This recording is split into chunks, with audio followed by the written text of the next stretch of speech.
Одон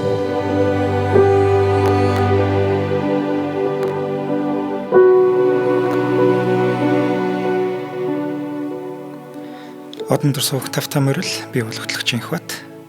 Хөтлөгч зандаа сүүлчийн өдөр нэвтрүүлгийн шинэ дугаараа хүргэх гэж байна. Өнөөдрийн дугаарыг өрх бүрийн хэрэглээ үеиг гурил болон аюулгүй байдлын төлөө хамтдаа ураатай Forward Motors ивент итгэж байна. Нэвтрүүлгийг та бүхэнд YouTube-ийн одон дурсуугаар болон NTV телевизээр мөн 83.3 107 хас дэлгөөний одон радиогоор хүрч байна. За өдрийн мэндэ. За өдрийн мэндэ ба. За одоо бас 56 жилийн өмнө 1970 оны 9-р сарын 17-ны өдөр Жими Хендрикс нас барахын өмнөх өдөр Лондон дахь Самарканд нэртэй зорилт буудалд Герман найз бүсгүй Моника Данимантайгаа ингээд цуг байжаа. Энэ үед болохоор Жими Хендрикс Европт хийх аялын тоглолтоор Англид саатаад байсан байна л да. Харин найз бүсгүй Моника нь болохоор түүний ер нь уулзаж учиж байсан олон найз хүүхнүүдийнх нь ердөө нэг нэ. Уран гулгагч, зураач энэ эмэгтэй хоббигоор гэрэл зураг авдаг. Тиймээс Жимигийн шин цомгийн коверт норох тэр гэрэл зургуудыг Самарканд буудлын гадаах цэцэрлэгт хүрээлэнд авч өгөхөөр тохиролцсон ба. Моника Даниманы хожим ярьснаар Жими болохоор гитар барьсан, тайзан дээр нэг хагас галзуу юм шиг нэг үсэж харьсан орог кодууд байдаг да. Тим хөвшмөл дүрээр биш. Өөрчлөхийг хүссэн болохоор Лондонд байх хугацаанд аль болох тийм нэг 50 дөлгөө дотгошоо ааш харанчтай тийм уран бүтээлчиг хөрөг зураг авч өгөхийг одоо найз бүсгүйсээ гуйсан ба. Харин Моникагийн авч өгсөн яг тэр 29 өнгөц зураг нь энэ нэрт уран бүтээлч бөгөөд гоц авьяасны амьдралдаа ахуулсан сүүлчийн гэрэл зургууд бол үлдчихлээ.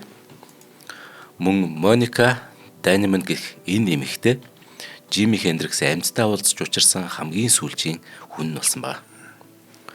За маргааш өглөө нь буюу 1970 оны 9-р сарын 18-ны Баасан гаригийн өглөөний 11 цаг үед Моника Жимиг орондоо нөгөө хэдийн амьсгаатай боловч ухаангүй ямар нэгэн хариу үйлдэл үзүүлж чадхааргүй болчихсон байхад нь олсон байна.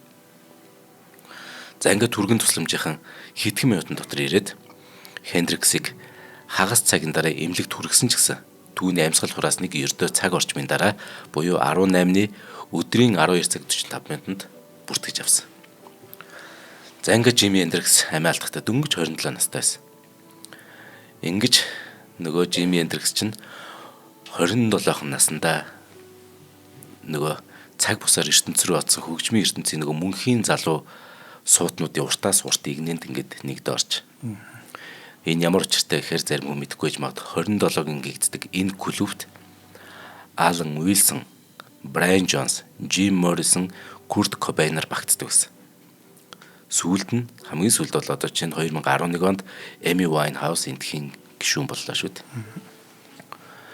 Мөн Хендриксийг өнгөрснөөс ердөө 16 хоногийн дараа 70 оны 10 сарын 4-ний өдөр өөр нэгэн алдартай 27 настан мансуурлах бодис хэрэглэснээс болж амиа алдсан ба. Тэр бол Джеймс Жаплин. За харин Жими Хендриксийг амиа алдахад нь тэр мансуурлах бодис согтуурлах ундаа нөлөөснө үү гэдэг асуулт ба. Албан ёсоор болохоор түүнийг бөөлжсдөө хахаж одоо амиа алдсан гэдэг. Мөн нойрны эмээ бүр зөвшөөрөгдсөн хэмжээс 18 дахин хэтрүүлсэн гэдэг. Товчхондоо Жимиг тэр олон сар нойргуудлаар одоо шаналаад архаг ядаргаанд орсноос болоод ийм золгүй байдалд орсон гэж эмч шинжээч дүүцсэн байна. Гэхдээ яг энэ хэр үнний ортой вэ гэдэг өнөөдөр ярилцтэй. Мөн 50 гаруй жилийн өмнөх энэ мэргэжлүүдийн дүгнэлт буруу байсан байж болох уу? Одоо хүртэл зарим хүн Жими Хендриксийг бусдад хорлогдсон байж магадгүй гэж үздэг нь яг ямар учиртай юм? Эсвэл бүр амиа эвгүүтгсэн болов уу гэдэг асуултууд одоо их төрдөг. Өнөөдөр энэ нэвтрүүлгээр энийг энд одоо хариулт өгье. За тэгэхээр Джонни Аллен Хендрикс буюу Жими Хендриксийн мэргэжлийн хөгжмийн карьер үндсэндээ 4 жил үргэлжилсэн байна. Тийм үү? Суутан мөртөл 4 жил. Тийм. Тэр 40 жил үргэлжилсэн бол юу ч болох байсан бүр. Тийм байна. Гэхдээ хэдий тийм ч гэсэн өдгөө түүнийг рок хөгжмийн түүхэнд хамгийн агуу гитарч гэдэг. Мөн 2003 онд The Rolling Stone гэдэг сэтгүүлээс гаргасан бүх цаг үеийн шилдэг уран бүтээлчдийн жагсаалт байдаг да. Тэрний бүр 6-ад нь бичигдсэн байна шүү дээ. Бүх цаг үеийн шүү дээ. 4 жилийн карьер нь. Тэгэхээр энэ гоц авьяаст уран бүтээлч болохоор 42 онд мэндэлсэн ба. Америкийн Вашингтон мужийн Сиэтл хотод 11-р сарын 27-ны өдөр юм байна. Аав нь болохоор архины хамааралтай тийм хаалт зэрэг байсан. Яг нөгөө одуудын яг өсвөр нас бага нас бүгд адилхан тийм. Ээж нь болохоор өсвөр насндаа ээж болсон. Бас Тийм болохоор ахуй амьдрал ар гэрээ ажилдаа нэг түүрцсэн хүүхдүүдээсээ хоол хөндий эмэгтэй байж л дээ. Гэтэ 5 хүүхэд. Ингээ хоорондоо таарамжгүй эцэгийнх нь Жимихийн хүүг нөгөө 9 настайд нь 1951 онд албан ёсоор гэр бүлээ цуслуулсан байна. Ингээд Жими яасан гэхээр том эрэгтэй дүүгийн хамтаар аавтайгаа байхаар болоод харин 3 баг дүүг нь асрамжийн газар руу үргэсэн байна. Уул нь ээж нь байгаа шүү дээ. тийм ээ. За ингээ ээж нь ганц бие хоцорсноосоо 7 жилийн дараа 58 онд 33 настай илэгний хатуур төвшнөр өөдөлчж. Аав нь болохоор их чанга хатуу хүү ингэнэ. Тэгэд ийм чанга хатуу аав нь яасан гэхээр нөгөө өөртөө авсан 2 хүүгээ ээжийнх нь оршуулган дээр аваачих баг шүү дээ. Ийм хэрэгсэн. Яг нөө дайнд яваад ирсэн хүмүүс нэг юм болчдөг тий. Харин Яг тэр жишээл дахиад автагдчихлаа. гэтээ Хендрикс хожим ээжтэй зөрүүлж олон дуу зохиосон. Түүний нэг нь их алдартай шүү дээ. Little Wing гэдэг. Одоо бяцхан даалгавч гэдэг юм тий. Их гоё дуу байт. За бага нас нь хэдийгээр ингээд ийм баяр жаргалгүй ядуударж өнгөрсөн ч гэсэн Жими хүүднийг гэрэл гээгээ бэлгэсэн нэгэн чухал зүйл болдё. Тэр нь болохоор хөгжим сонсдог байхгүй. Тэ дуу хөгжим. Яасан гэхээр 57 онд Элвис Пресли Сиэтл хотод аялалтаа болдог ичгүй. Тэрийг нь очиж үзээд ерөөсөө энэ дуу хуур цахилгаан хөгжим гэдэгт бүрэн автчих. Ингээд цаа чин хар багасаа одоо нэг аавда тусалж байгаа л ингээд нэг баг мөнгө авна штэ. Шанд нь тэрийг цуглуулаад идэгсэн байхгүй. Олон жил цуглуулж чад. Тэгээд $5 болж байгаа. Тэгээд $5-аараа анхныхаа гитарыг авт. 15 наснда. 1958 онд гэсэн үг. За ингээ банзан гитар дээр бүр өдөр бүр хідэн цагаар бэлтгэл хийсээр аваад нэг л мэдгэд түнд тоглож чадахгүй аялахгүй дуу гэж байх болсон. Энд цаанаас өгдөлтөө юм шал өөр л дээ ер нь. Тийм. 15 өд чинь бас сүүл нас шүү дээ. Харин тий. За ингээ гэхдээ цаа чин шуудхан тайзан дээр гарч чаагүй юм байна. Жил гаруй цэргийн алба хаагаад тэгээ ирчээд энэ тентхийн хөгжимчдтэй дуучтай танилцаад тэд нартай нөхөрлөх гэж оролдоод өөрөн гэсэн хамтлагтай болох гэж мөрөөдөд исэн байгаа. За ингэж явсараа түүнд аз таарсан жил нь 1965.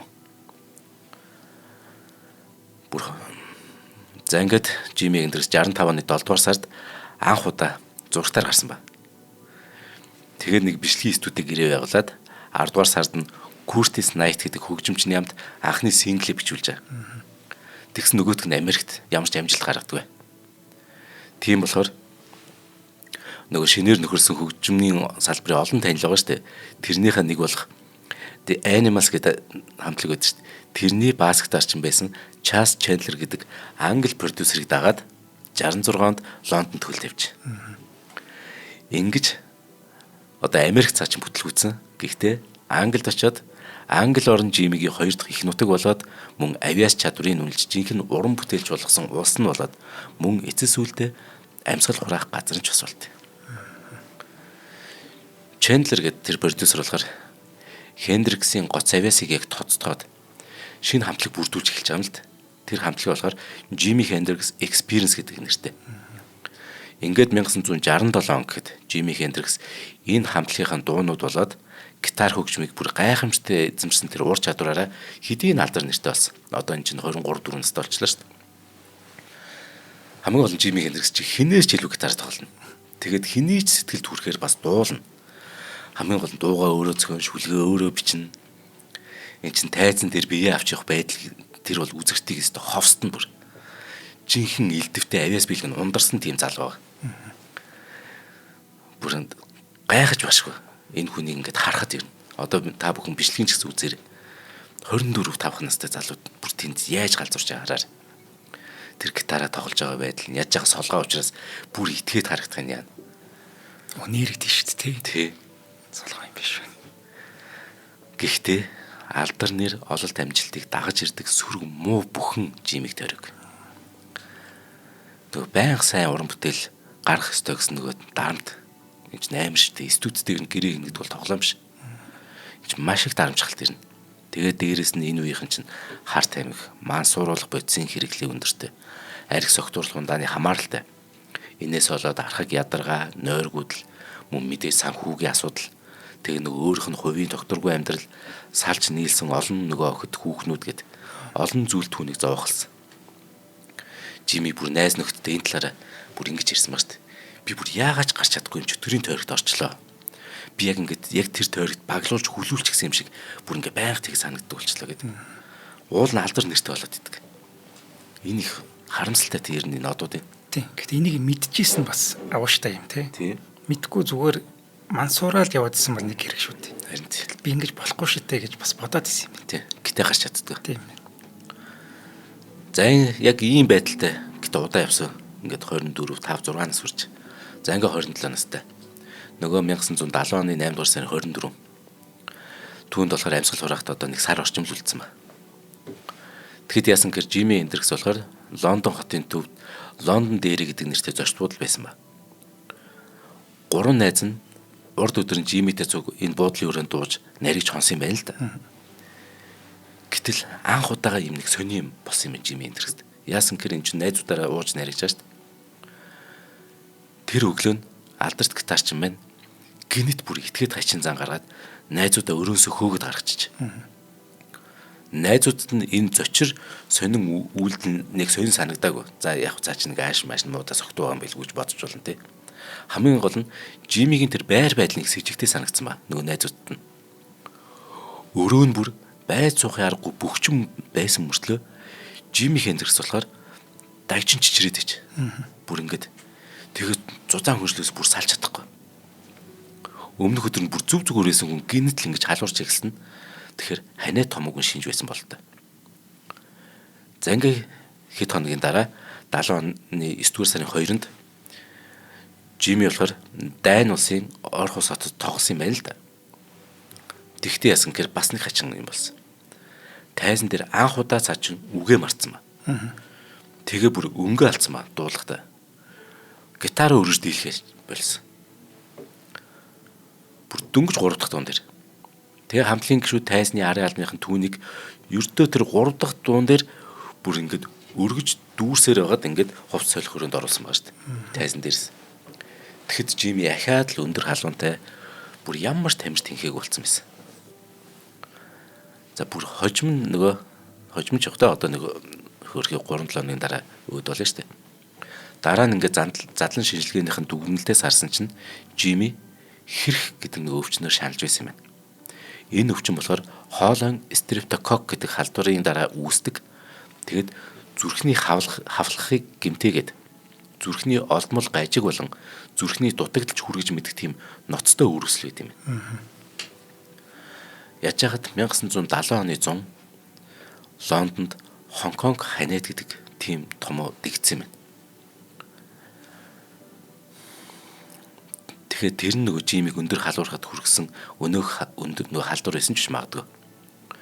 Тэр Жими Хендрикс болохоор эмнэлэгт хандааг болохоор одоо яг ямар төрлийн ханиа томоогоор өвчлөд байсан нь одоо бол тогтоох нөгөө боломжгүй л дээ.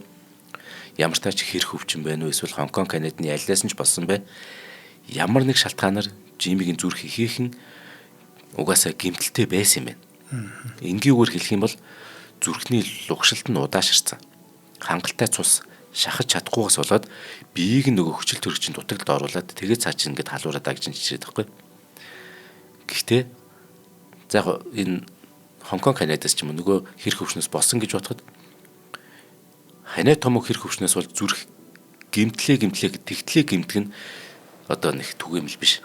Тэгэхээр Жими Хендрикс шиг ийм залуу хүний зүрх юунаас болж гэмтэж тэр дутагдлалд орох шахсан бэ гэдэг асуулт ургаж гарчаа. Хариулт нь маш инг. Нөгөө үеийнхэн ихэнх залуусын айдлаар хар тамхи мансуурал бодисд хитрхи нөгөө донцсон байнга ирлэгч байсан. Энээс нь болсон баг. За левийн тэтгэгчтэй танилцсан. За өнөөдрийн дугаарыг маань үрх бүрийн хэрэглээ үе гурилын тэтгэж байгаа. За Америк технологиг Монголдо нотгочуулаад зөвхөн бүхэл бүрийн гурил үйлдвэрлэхэд тусгаалan зориулсан үйлдвэрийг амжилттай нэвтрүүлээд хэрэглэгчдэд хүргэж байгаа юм байна. За үеиг бүхэл бүрийн гурил нь Улаанбуудаг хальстайнд бүхлээр нь тэрэмдэн гаргаж авдаг тул шин тэжээлээ бүрэн хадгалсан байгалийн хамгийн мөн цэнтэй гурил болж хуурж байгаа юм гинэ. Ялангуяа хүний биеийн бодисын солилцоог дэмждэг эслэг нь улаанбуудан хальсанд ихээр агуулдаг юм байна. Тэр чинь хальсын навал тэрэндээ дидгийг байсан юм шиг байна л дээ. Хальсын наваа тэрэндгээр л нөгөө одоо цагаан гурилчин гарна шүү дээ. Тийм үү. За тэгвэл одоо тэр яг хамгийн хэрэгтэй тэр зүйл чинь хальсандаа байдаг байсан юм байна. За тэрнтэй хамт тэрэмдэд тэгээд хэрэглэгчтэй хүргэдэг гэж байна. За эрүүл мэндэд үзүүлэх ашиг тус нь ходоод гидсний үйл ажиллагааг дэмждэг, бүдүүн гидсний эрүүл мэндийг сайжруулдаг, зүрх судасны өвчнөөс урьдчилан сэргийлэх туслана. За хэд тархалтаа сэргийлдэг, цусны эргэлтийг дэмждэг, бодисын солилцоог идэвхжүүлнэ гэж байна. За эрдэсийн агуулмж өндөр, витамин B1, B2, B6 за бүр томшгүй юм байна. За байгалийн гаралтай шимт ижилтэй энэ гурилыг Монгол улсын 21 аймгийн бүх томоохон зах худалдааны төв болон сүлжээ дэлгүүрүүдээр за мөн Улаанбаатар даяараа худалдаалж байгаа юм байна. За дэлгэрэнгүй мэдээллийг Facebook-ийн Уяг гурилцэг эмэн гэдэг хуудаснаас авах боломжтой байна. Тийм үеийн ч нөгөө дээд гурилж байгаа, хоёрдугаар гурилж байгаа, одоо яг энэ бүхэл бүрийн гурилж байгаа. Яг бүхэл бүрийн гурил гэдэг нь би хэр буруу санааг бол жоохон бордоо харагдана. Гэтэ тэр нь хамгийн нөгөө шимт хичээлтэй нэ. Яг нөгөө өнгө үзэмжлэлээс нэг цагаан боцтойх нь тэр гоё харагдаж байгаа боловч дээд гурилаас илүү нөгөөдөл нь илүү нөгөө чанартай гэдгийг бүр багтаас нь үнэхээр мэддэг гэсэн. Би ч зөндөөч тэгж сонсч л байсан л та. Гэтэ амт нь жоохон юу л та. Би чинь Барварагийн сангийн аж ахуйн одоо тэр илэн цэвүүгийн хөгчүүд юм. Тэр гурил гэдэг чинь тий багтаа маш сайн мэддэг гэж байна. За жороор олгодог янз бүрийн юмнээс гадна марихуан, кокаин гэд аль таарснаа жимийн энтерс хэрэглэдэг. Хамгийн гол нь тухайн үед энэ 70-аад он новшин үе. Яг энэ тал дээр бол новшин үе шүү нэр. Ялангуяа рок хөгжимчин дуучдын дунд согтууруулах, мансууруулах зүйлийн хэрэглээ хэтэрхий өндөр. Хар тамхины баг ингээд бие даасан соёл үүсэт байсан гэдгийг хэлсдэггүй. Жими болохоор тэр тусмаа 1966-оноос Лондонд амьдрах болсон шүү дээ. Тэрнээс хойш энэ хорт муу зуршилтай бүр живж гүйтсэн Лондонд. Англи хэл дээр нөгөө LSD-тэй танилцаж тухайн цагийн одоо нэг өөрийгөө уран бүтээлч гэж үздэг хүмүүс чинь мансуурч байж бүтээнэ гэдэг юм нэг асар сөрөг нөлөөтэй дээрэс нь асар үнэлэхгүй худал хуурмаг энэ ярианд Жими Хендрикс итгэцсэн ба. Энд бүх нийтээр итгэсэн л дээ. Бас нэг чамирхал бас байсан тий. Үгүй одоо эн чинь сүүлд хүртэл Эми Вайнхаус хүртэл яг ингэж бодсон шүү дээ. Би мансуурхаа олжвол уран бүтээлийг хийж чадахгүй шүү дээ гэд энэ одоо хүртэл буруу ойлголт ингээд түгээмэл яваад байгаа. Манай хүүхд залуу сонсч ивэл яг энийг ах нь бүр сайн мэдхэн шүү. Үгүй би ийм мансуурдаг төрлийн хэрэгжилж үзээгүй зүгээр эргэн тойрны хүмүүсийг сайн мэднэ. Мансуурхаараа уран бүтээх тэр чадвараа алддээ шүү бүр. Бүр тэнэг мангар тэнэг гацаа мэдрэл болтой. Тэр онгод энэ гоё авиас бэлэг гэдэг чинь бурхнаас өөрөөс нь өгсөн зүйлээ. Дээрэс нь олон гоё ном, сонин одоо кино үзээд дээрэс нь юмыг эргцүүлээд ганцаардна гэдэг нь бүр тий зүгээр ганцаараа байгаад ингээд сэтгсний үр дүнд гоё юм гардаг болохоос мансуурхаар юуш гарахгүй шүү. Тэр хизээж бити уран бүтээл хийхдээ тий мансуурхаар гоё болдог гэдэг хин нэг ярих юм бол зүгээр амруун тий алгатаад аваар. Бүтээгчийн чадвараа бүр л алдна. Зүгээр тэнэг гацаа мэдрэл болдог шүү. Мах болно, ногоо болно гэдэг лөө. Тий. Манай энэ 2000-ад оны ихэр чи манайхан чи өчнөө юм мансуурж уур хүрээцэхгүй нүдэн дээр би ямар мохож ихэрдэг гэсэн гэж энэ даанч би нэрийг хэлмээргүй нэг харахад нэг мундаг хүмүүс мяашт манайх хэрэг. За тэр их.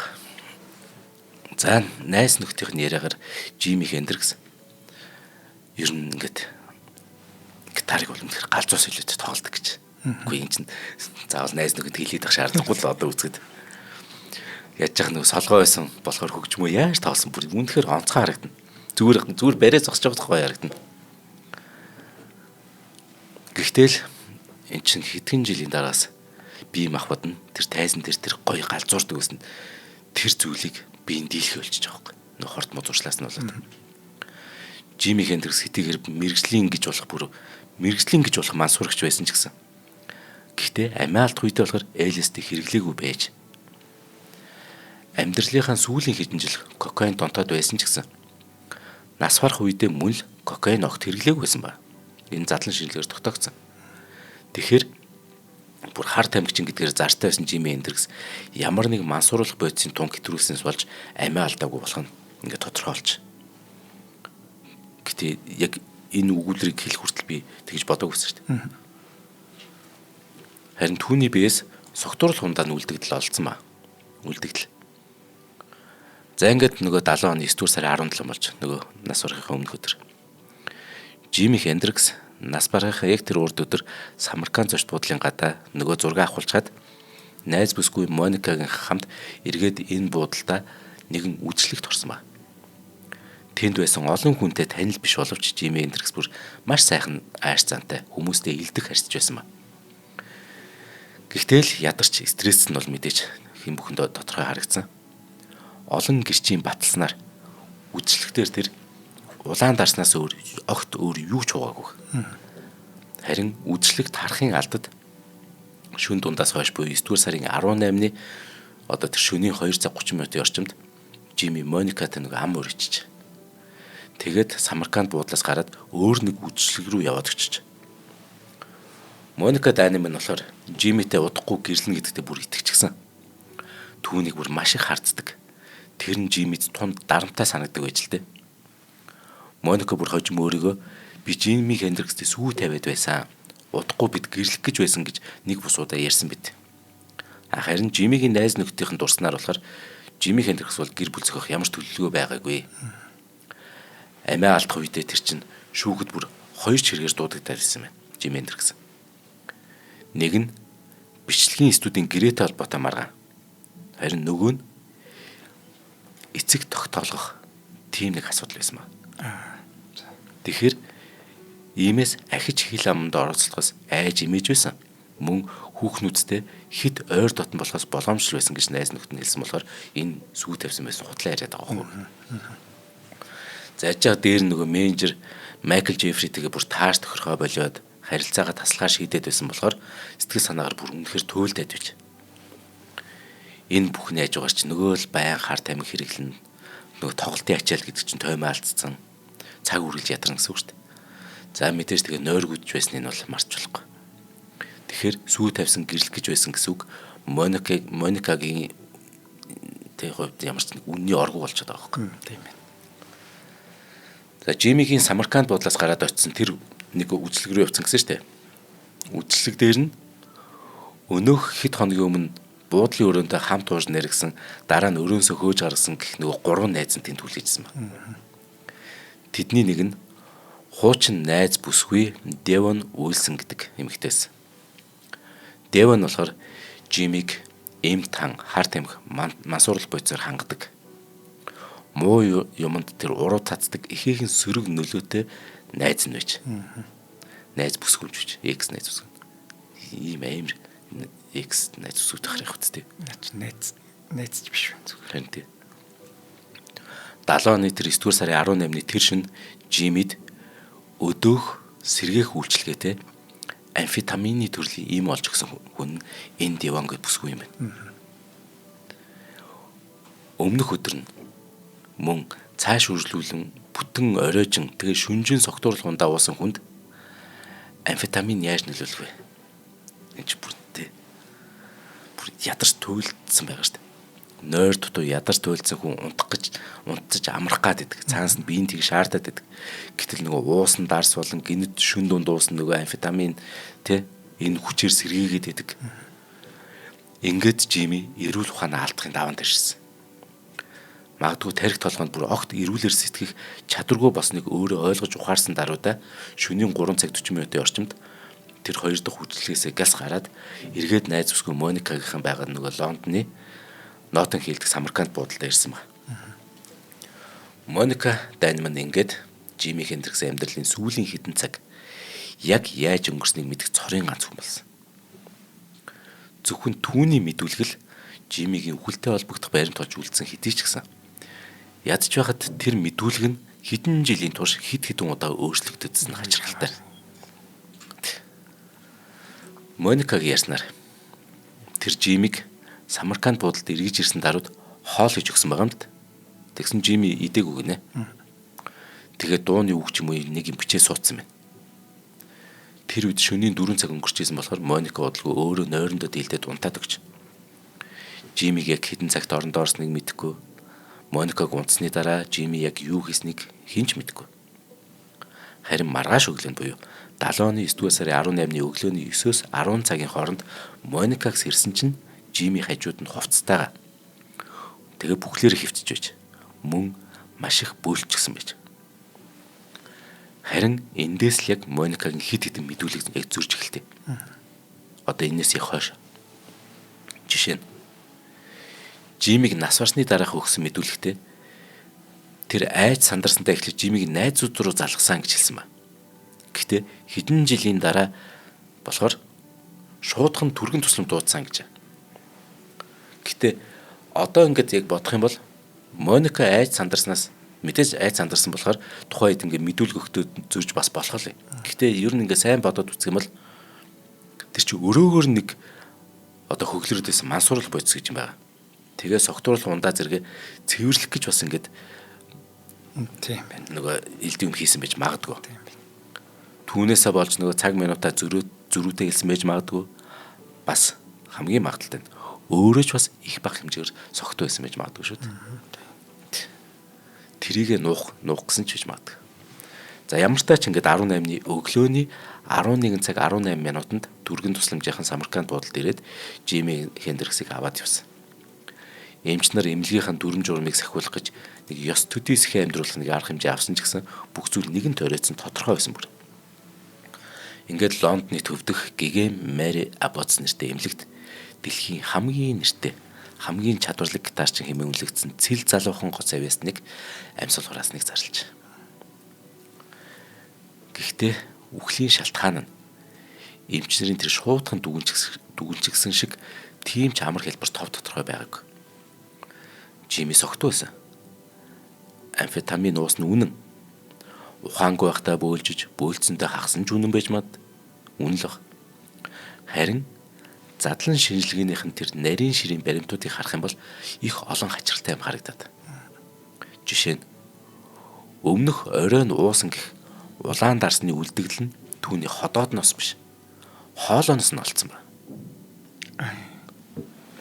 Яг л хин нэгэн амруунд хүчээр дарс цутгацсан юм шиг. Тийм байна. Зөвхөн энэ фактаас болоод Жими Хендриксийг бусдад хорлогдсон хүний гарт амиа алдсан гэдэг яриа газар авсан юм байна л да. Тийм байна. Энэ чинь менежер Майкл Джеффри тэгээ таарамжгүй болоод байсныг түрүү хэлсэн те.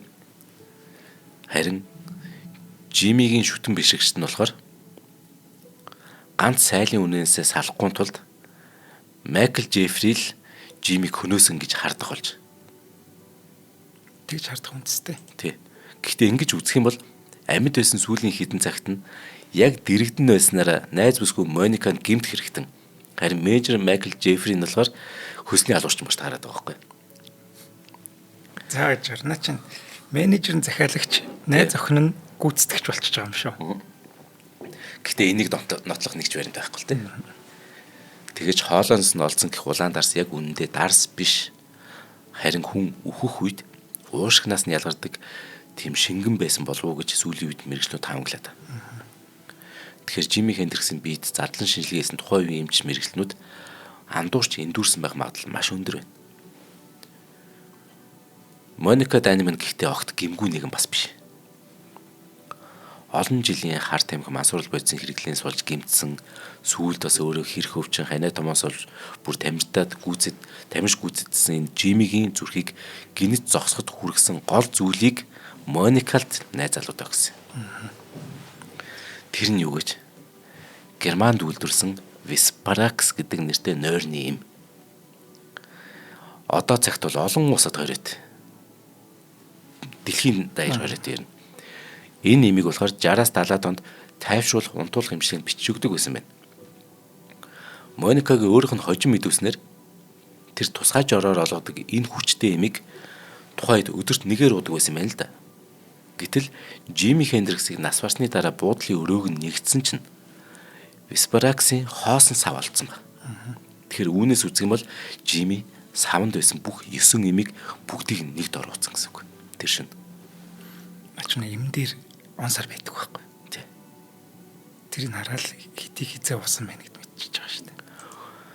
За ингээд үүнээс болоод Жимиг сайн дураараа хорвоог орхисон эсвэл амиа хорсон гэдэг яриа бас эмчийн сулга гараад ирж байна. Гэвч энэ бас л нотлох баримтгүй үндэслэл муутай тамга амиа орсон гэдэг. Энд чинь амьдралынхаа сүүлчийн шин яаж яхад нэг шүлэг бичижсэн гэсэн шүү дээ. Тэр шүлэг бичиж үлдээсэн шүлгийг нь шүү дээ. Шүлгийг нь салхиос хийсэн зурус гэж ойлгохоор юм бас. Тэгээ найз нөхдөд түүнийг үнэхээр амиа орчиж бодсон маа тэр шүлгийг нь уншаад. Тэр шүлэгтээ Жими юу гэж үтсэн гэр амьдрал гэдэг нүдээ цавчлах хооронд л урсаад өнгөрөм тийм асар богинох юм. Амьдралын түүх гэдэг ердөөл сайн уу баяртай л юм гэж үтсэн байгаа байхгүй тэр. Энэ тэгэхэд амиа хорсон гэдэг бас юунд хүрчихгүй тийм одоогийн хүмүүсийн бодолд. Яаж яг нэг ярьслаханда Жимиг эндэргсэн. Би юу н 28 хүрэхгүй байхаа гэж ярьсан бит. Ямар. Ингээд нэрээ тэр шүн тэр ёсүүлэнг нуугаад амиа орсон юм шиг ингээд санагдуулаад байгаа байхгүй. Тэгээд ивэнтчтэй танилцчих. За тийм. За өнөөдрийн дугаарыг аюулгүй байдлын төлөө хамтдаа ураатай Ford Motors ивэнттгэж байна. За энэ компани маань Япон автомашины сэлбэг засвар үйлчилгээний салбарт 1999 оноос хойш одоо 27 дахь жилдээ одоо эргэлэгч таны найдвартай түнш болон ажиллаж байгаа. За өнгөрсөн хугацаанд тэд тууштай хариуцлагатай ажилласны үр дүнд Япон улсын нэр хүндтэй 8 корпорацийн албан ёсны дистрибьютор болсон байгаа. Дэлхийн брэнд бүтээгдэхүүнүүдийг Монголын зах зээлд шууд баталгаатайгаар хүргэж таны автомашин тохирсон сэлбэг найдвартай үйлчлэгийг санал болгож байна. За мөн тэд сэлбэг борлуулагчид авто засварын газруудтай хамтран ажиллахад нээлттэй урилга явуулж байгаа. За Ford Motors компани танд зөвхөн авто сэлбэг бус аюулгүй байдал, ихтгэлцэл, хамгаалтыг санал болгодог. За Ford Motors-тай холбогдох дугаар нь 7510 Тэц3-ын Чанхон тэдний засварын төв офиснд байгаа. Тэнд бас очиод уулзч болох нэ. За баярлалаа. За ингээд Жимиг амиа орсон гэж үзье. Гэтэл Жими эндэрч өөрөө амьдралын сүүлийн тэр хэдэн өдөр сэтгэлээр унаж гутарсан юм байхгүй. Бүр шин цомгийнхын cover болох тэр зургуудыг хэрэг болго авахулж байсан шүү дээ. Өмнөх өдөр нь бүр. Мөн нас барахын тэр өмнөх тэр оройны үдшилэг дээр таарс хүмүүс бүгд түүнийг өөдрөг байсан, сайхан ааштай байсан гэж баталсан. Ойр дотны хүмүүсийн дийлхэн ч гэсэн түүнийг амиа хорлсон гэж бас үздэггүй. Арх дарс, амраг хүүхэн, уран бүтээл, мансуурл гэд хамгийн гол нь энэ бүгдийг чинээнд нь тулгаж хэтрүүлдэг байсан ч гэсэн Жими амьдралд хайртай байсан. Тэгвэл амиа югүйтгээгүй юм бол Жими яагаад тэр 9 ширхэг нойр нэмийг яг ууцсан хэрэг вэ? Энэ асуултын хариу тун энгийн. Гэтэ юу гэдэг чинь гонхтой юм байна. Харамсалтай. Чин Германы Виспараксыг уусан гэж байна шүү дээ. Тэ нөгөө Моникагийн. Германы Виспаракс тухайн цагийн Английн Виспаракс 2 болохоор тэнгэр газар шиг тунгийн зүрхтэй юм. Жими тэрийг мдээгүй мэн. Өөрөө болохоор Английнхын уучдаг байсан юм байна л да. Бүр ядж байхад 2 газар дамжаад уучсан. Жими энэрч шин. Тэ нарийч хонсон шүү дээ. Тэгэхэд улаан дарснаас гадна өдөөх сэргээх үйлчлэгээ тэ амфетамин уучсан байсан. Тиймээс хурдан унтахын тулд нойрны юм давхарлцсан гай болчихгүй. Тэр гай болсон юм нь Моникагийн Германы Виспаракс болж таарч. Германы Виспаракс Англихаас хамаагүй өндөр тунтай болохоор дээд тал нь 2-3 ширхгийг уухад хангалттай. Хангалттай гэж юу нэ бүр нам аавна. Тийс юу гэсэн үг вэ? Гэтэл 9 ширхэг гэдэг шуудхан яг л өөртөө ялын тогтоол гэсэн үг. Өмнө нь яг ингэж арх хэрэглээд Английнхыг 9-ийг ууж болдог байсан юм байна. Тэгэл тэгдэг байсан юм байна л да. Тий. За хэрвээ ингэх юм бол ингэж үзэх юм бол Жими эндэрс өнөө хүртэл олон хүний бодж байсан шиг бүр бөөлцөндөө ч хахаж амиа алдаагүй. Харин нойрны эмний тунг хэтрүүлснээс болж золгүйгээр амьсгал хураасан юм байна. Тухайн эмчнэрийн бөөлцс гэж үдсэн зүйл нь үнэндээ яг зүрх тархины хүчил төрөгчийн дутагдлалд ороод үйл ажиллагаанд зогссны дараа өөрөөр бол бүр амьсгал хураасныхан дараа олон эмийн нөлөөгөөр уушгнаас нь ялгарч гарч ирсэн шингэн төдий байсан байх магадaltaй. Энийг биес ч гэсэн яг энийг маш сайн мэдээд байна гэхээр нүдэн дээр минь нэг 40 насны залууг амиалжсэн байхгүй. Би бол тэр үед нэвтрүүлэгтэй байж таарад тэгээд хөөрхий яг ингээд гарсан чинь 20 минут өнгөрцөн байсан. Тэгэхэд яг амнаас нь тэр бүүлч шиг зүйл гарцсан байсан байхгүй. Тэгээд ийм болд юм байна да гэд тэгээд Жими Хендриксийн бүүлц биш бах таа л гэж би боддог гэсэн чинь яг тийм байна. Уушнаас нь гарчдаг тийм юм байт юм байна. Наач ямар харамсалтай юм бэ тий. Харин тэгэхээр ер нь энэ барбитуратын төрлийн эм тунг нь хэтрүүлсэн тохиолдолд нөгөө амьсгалын зам боох, ухаан алдуулах зэрэг сөрөг нөлөөтэй маш аюултай үйлчлэгээтэй байд юм байна.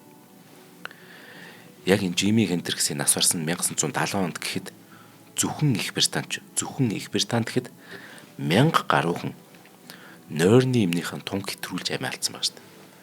Хитрхи их тоогоос тийм. Наа чи яринд юу вэ? Геноцид биш үү ямар? Харин тий.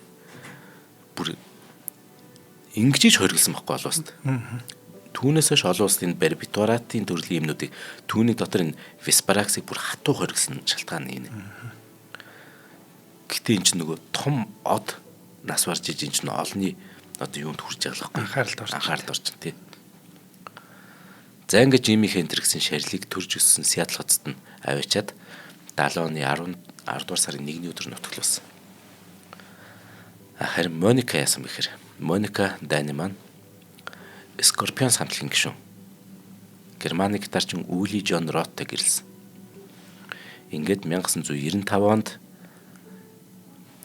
буюу нас барснаас нь 25 жилийн дараа Жими Хендриксийн дотоод ертөнц гэдэг нэртэй ном хэвлүүлсэн баг. Гэтэл дараа жил нь буюу 1996 онд Моника Дайнеман 50 наснда Английн нэгэн жижигхэн хотод машин дотор өөрийгөө хорт хийгээр ордуулан амиа өгдөгсөн. Жими Хендриксийг амиалснаас 25 6 жилийн дараа. Наач ямар сэн юм бэ? Энэ бүр сэнд. Яагаад амиа орлож вэ? Харин энэ тодорхойгүй байна. Гэтэ Моника энэ намайг бичих хэрэггүй юм шүү дээ. Харин тий. Мэдээлж байхгүй, юу ч байхгүй юм шүү дээ. Тий. Сүүлч өдрөл байсан юм шүү дээ. Тий. Үний тавилан гэж сони юм аа тий. Харин тий. За тэгэхээр манайхан тий. Энэ мансууруулах процесс үнэхээр хол байгаарэ. Хүүх залуус яг энэ нэвтрүүлгийг сонссон бол бүр хол байгаарэ нэр. Хин нэгэн тэгээ энийг хэрглэж үзье гэж санал тавих юм бол бүр бити үзээрэй. Яг тэгвэл амьдралдаа нэг ч удаа мансууруулах процесс хэрэглэхгүйгээр бүр баяр жаргалтай ахын явж чадчихээн. Би чинь бас рок хамтлагийн гитарчин байсан. Та бүхэн хэрэг мэдэх бол үлэг гүрлгээд байдаг тэрний гитарыг ахын тоглосон. Би чинь бас тий бас тэр ертөнцид нь байсан гэлээгээд тэрнээс хол байж болдгийг бас хол байдаг надад өчнөө найзууд байгаа нэр. Баг ихэнхэндээ бүгж авах. Үнэн. Тий. Нэр тэрийг хэрэглэлээ гэж сайн юм юу ч байхгүй. Бүр нэг ширхэгч байхгүй шүү. Тий. За баярлалаа зандаа. За баярлалаа. Араа Жими Хендрикс одоо ингээд домог гэж яригдчих шүү дээ. Грэмми авах шүү дээ. Авч амжааг л дээ. Тий, амжааг л байхгүй. 4 жилдээ. Тий. За өнөөдрийн дугаарыг маань өрх бүрийн хэрэглээ үе гурил болон аюулгүй байдлын төлөө хамттай авраатай Ford Motors ивент итгэсэн нэвтрүүлэг та бүхэнд YouTube-ийн од мөндөр суугаар болон NTV телевизээр мөн 83.3 107-аас дэлгэний од мөндөр радиоор хүрсэн. За дандаа дараагийн дугаараар уулзъя. За баярлалаа ба.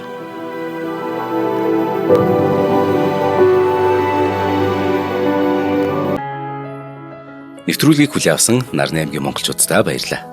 Од мөндөр сувг нь энэ мэдчлэн таны мэдхүйн мянган нэвтрүүлгийг 2026 оны 7 сарын 1 хүртэл та бүхэндээ хүргэх юм. Их хэлээрээ шинжлэх ухаан танин мэдхүйг түгээхийн үлсэд нэгтгэх хүсвэл та бидэнд хандив өгөх боломжтой. Жилдээ ганцхан удаа 100,000 төгрөгөөр биднийг дэмжснээр шинжлэх ухаан танин мэдхүйг түгээх энэ үйл хэрэг амжилттай үргэлжлэх юм. Од мөндөр нэр дээрх Удаа өвчлийн банкны дансгаа 4191 Тэг 4518. Та 100,000 төгрөгөөр шилжүүлэхдээ гүйлгээний утга дээр нь өөрийн нэр болон утасны дугаараа заавал бичээрэй. 100,000 төгрөг хандалснаар Од мөндөр сувгийн алтан гишүүн болох юм а. Шинжлэх ухаан танин мэдхгүй Монголд ялах болтугай.